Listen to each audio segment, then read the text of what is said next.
जय सिया राम। बोलिए पवन सुत हनुमान की जय। मित्रों, आज हम बात करने वाले हैं, जैसा कि आप सभी जानते हैं कि ज्येष्ठ माह प्रारंभ हो चुका है। ज्येष्ठ माह के आने वाले यह जो मंगलवार है, इनको हनुमान भक्तों के द्वारा बड़ी ही विशेष दृष्टि से देखा जाता है। इन मंगलवारों को बड़ा मंगलवार अथवा वृद्ध मंगलवार के नाम से संबोधित किया जाता है। आइए हम और आप जानते हैं कि इसके पीछे की क्या लोक कथा है। यह अति प्राचीन महाभारत काल की कथा है।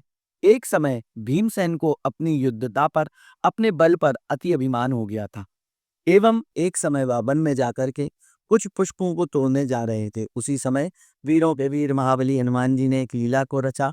हनुमान जी ने एक वृद्ध वानर का रूप धारण किया और वहां जाकर के मार्ग पर बैठ गए। जैसे ही भीमसेन वहां से निकलने लगे, उस समय उन्होंने उस वृद्ध वानर को देख करके कहा कि तुम अपनी इस पूंछ को मार्ग से अलग करो और मुझे मार्ग दो। जैसे ही हनुमान जी ने यह वचन सुने, तो उन्होंने वृद्ध वानर का जो रूप धारण किया था, उन्होंने कहा कि अरे, आप तो स्वयं ही इतने बड़े बलवान हैं, इतने बड़े योद्धा हैं, आप स्वयं ही मेरी पूंछ उठा करके मार्ग से अलग क्यों नहीं कर देते।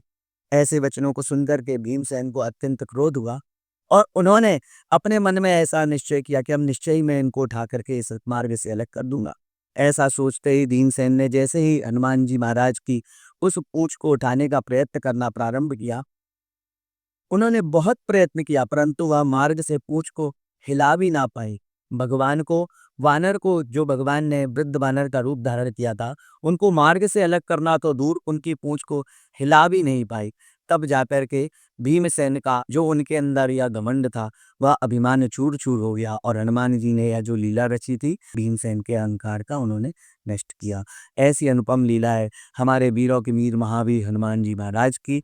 बोलिए पवन सुत हनुमान की जय।